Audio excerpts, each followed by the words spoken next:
everyone, Lee Martin here from sportsbookreview.com. It's that time of week again where I present you my top 5 NFL picks. We're now in week 5 of the NFL, and I feel like these weeks are just breezing by.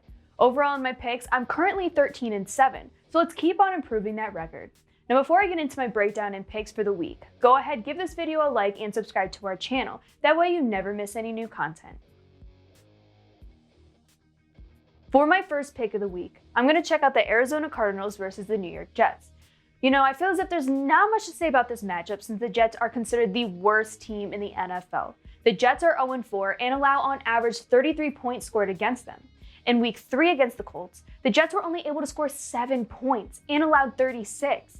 Coming into week 5, Sam Darnold is not going to start due to a shoulder injury, so we expect to see Joe Flacco under center. Darnold was the lone semi-bright spot on this awful roster from top to bottom, so throwing in a washed-up Flacco can only make this team go down from here.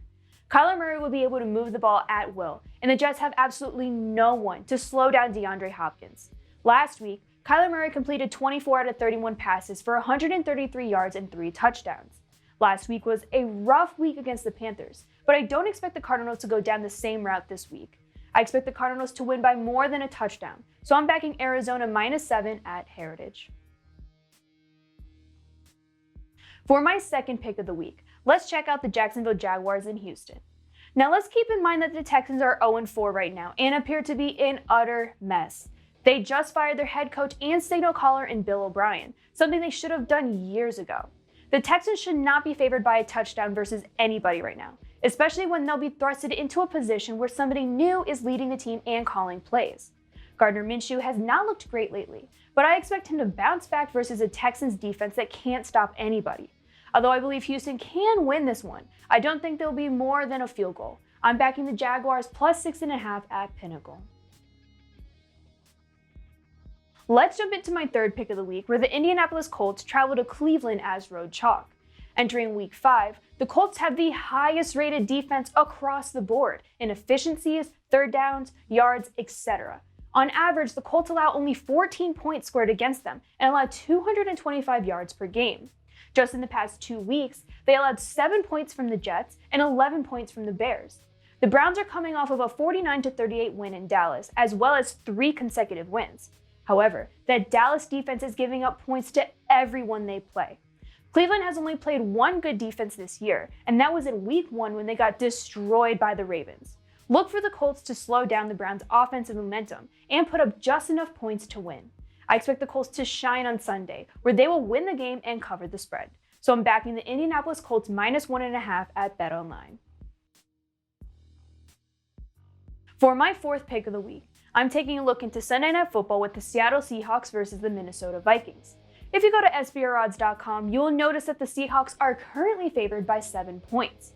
I think it is right for the Seahawks to be favored in this matchup because of Russell Wilson. Wilson is on the road for possible MVP as he carries Seattle 4-0. In week 4 versus the Dolphins, Wilson completed 24 out of 32 passes for 360 yards, 2 touchdowns, 1 interception, and won the game 31-23. The Seahawks have some dynamic receivers in DK Metcalf and Tyler Lockett that should be able to get open at will against the Vikings rookie cornerbacks.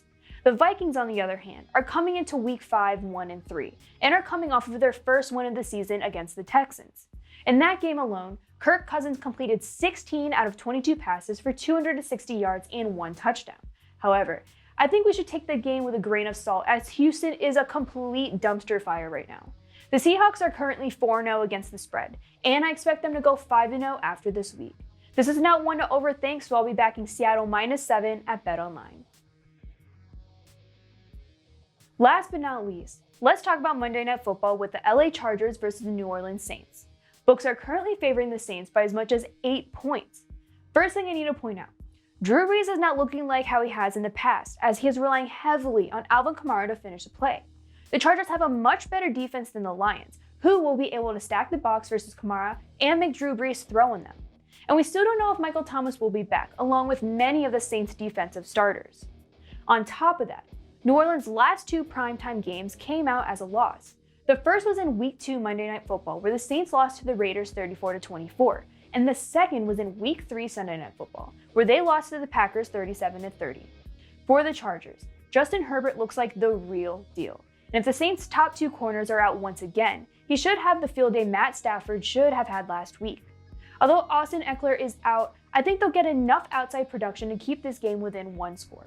I'm backing the Chargers +8 at Heritage.